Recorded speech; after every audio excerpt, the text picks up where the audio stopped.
Ladies and gentlemen, welcome back to another video. So Black Ops 6 just dropped this previous weekend, and in this video I'm going to be talking about some of the good, the bad, and the ugly regarding this new game. Without further ado, let's get into the video.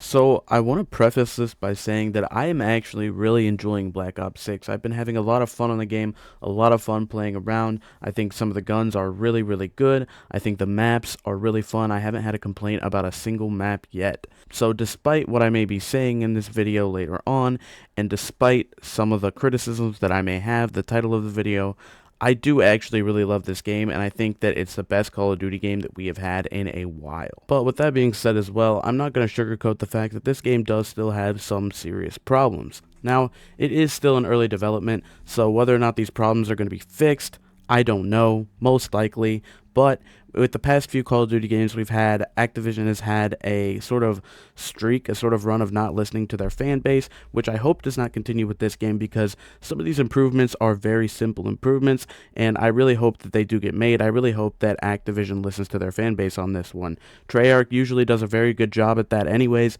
so I am hoping for the best here. Since we're on the trend of talking about things that I like in the game, why don't I go ahead and just name off a few more things. One thing that I'm really enjoying is the camo grind. I think that all of the challenges feel easy but not too easy. There is some level of difficulty to them, obviously, and it is a little bit grindy, which is what I was kind of hoping for. It's a Treyarch game, so I figured it would be that way. Cold War was kind of the same way, but opposite to Cold War, I feel like all the challenges in this game specifically aren't too difficult. I remember in Black Ops Cold War there were some of the camo challenges that really just felt a bit ridiculous, like the kills behind cover thing.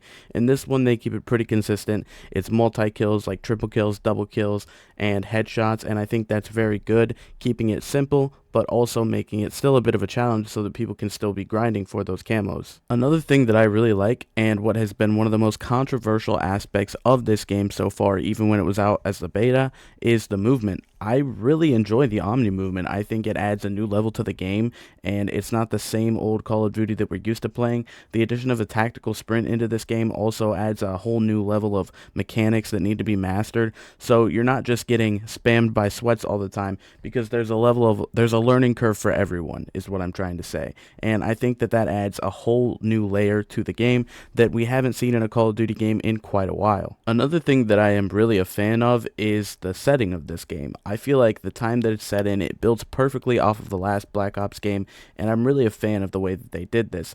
A lot of the places, the maps are based off of Cold War maps, but just set a little bit into the future, and I think I'm going to enjoy the setting a lot more even once I start playing the campaign.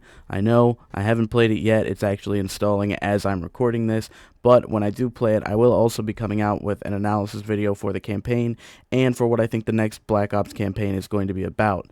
Even before playing the campaign, I already have some theories just based on the timeline and where we are at this point, but you guys will have to stay tuned for that video to come out because I know that I'm going to enjoy making it a lot. Another thing that I've been really enjoying with this game, and I guess this can kind of go on both lists because I do have my grievances as well, are the weapons. I don't feel like any one weapon is too overpowered. I feel like they're all pretty balanced and it levels the playing field. Someone who's super good can just as easily die to someone who is super bad, and vice versa. I feel like all the weapons are pretty balanced in this game, and that it levels the playing field. It creates for a fun and enjoyable multiplayer experience. That's pretty much all I have to say in this video for the good. Not that there isn't more, not that I couldn't go into much more detail. Overall, I am having a very fun experience, and I think it is a well-rounded game with fun movement, fun weapons, and an overall enjoyable experience. Now, let's get into the bad. One of the first things that I have to complain about a little bit is the lag, and I do think that a lot of this could be accredited to server capacity. Obviously, this game just came out. There's more players playing it than there probably ever will be because, as we know, as the game goes on, less and less people are going to start playing it. When the new Call of Duty game comes out next year, less people are going to be playing this one, me included most likely. But the lag on the servers, it hasn't made the game completely unplayable, but it has made it a bit more difficult to play in certain areas, and with certain aspects. And it won't even be super bad lag like you're teleporting across the map. It'll just be small things like your game will stutter and then suddenly you're dead, or you can't scope in because your game stuttered.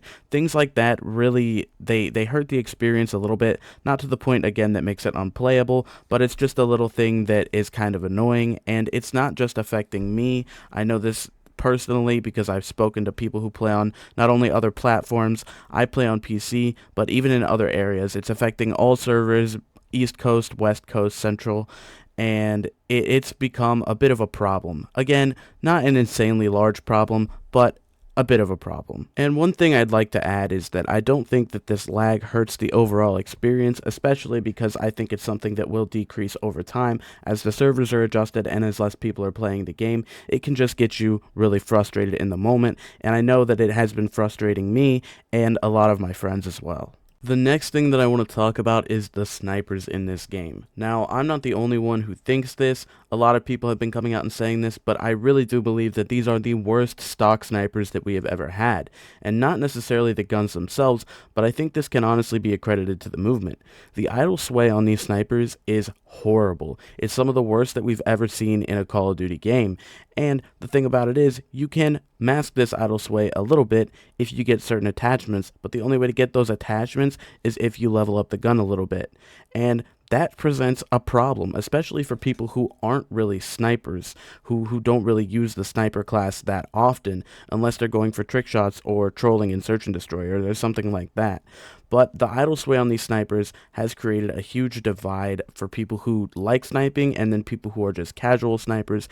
It's made it so that there's a huge learning curve, and for people who aren't using snipers that often, the learning curve is insanely large. Now, for me personally, I think the idle sway has been a big problem for me. I know it's going to be a big problem in doing any camo grinds and things like that, especially for people who just like to casually play and grind camos. So I'm really hoping that Treyarch does something to fix the idle sway on the snipers. Other than that, I really do love the movement, and I think for other guns, this idle sway isn't as big of a problem because the sights on these weapons are very good, and you're able to recenter yourself very quickly, but with snipers, it's a bit more difficult than that. So I really hope that that does get nerfed or in some way fixed. The rest of the grievances I have are pretty much the same grievances that you would have with any other Call of Duty.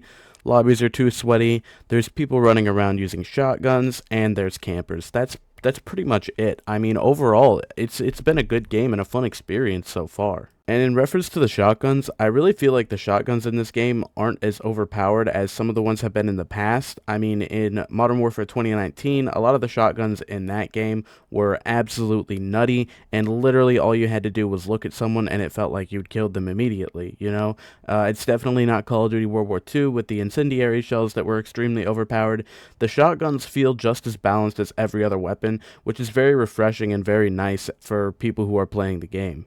Now, one of the main issues that I've been seeing people have are just stupid little glitches and bugs that are easy fixes, and I think a lot of them have been fixed because as I've been playing today, I haven't had any issues with this, but a lot of it is in regards to the loadout system. I had a problem originally where I was trying to equip attachments to one of the blueprints that I got from buying the Vault edition of the game, and it was just taking the attachments off, not even putting the original attachments back on, just completely taking them off, and I wasn't able to use them in game.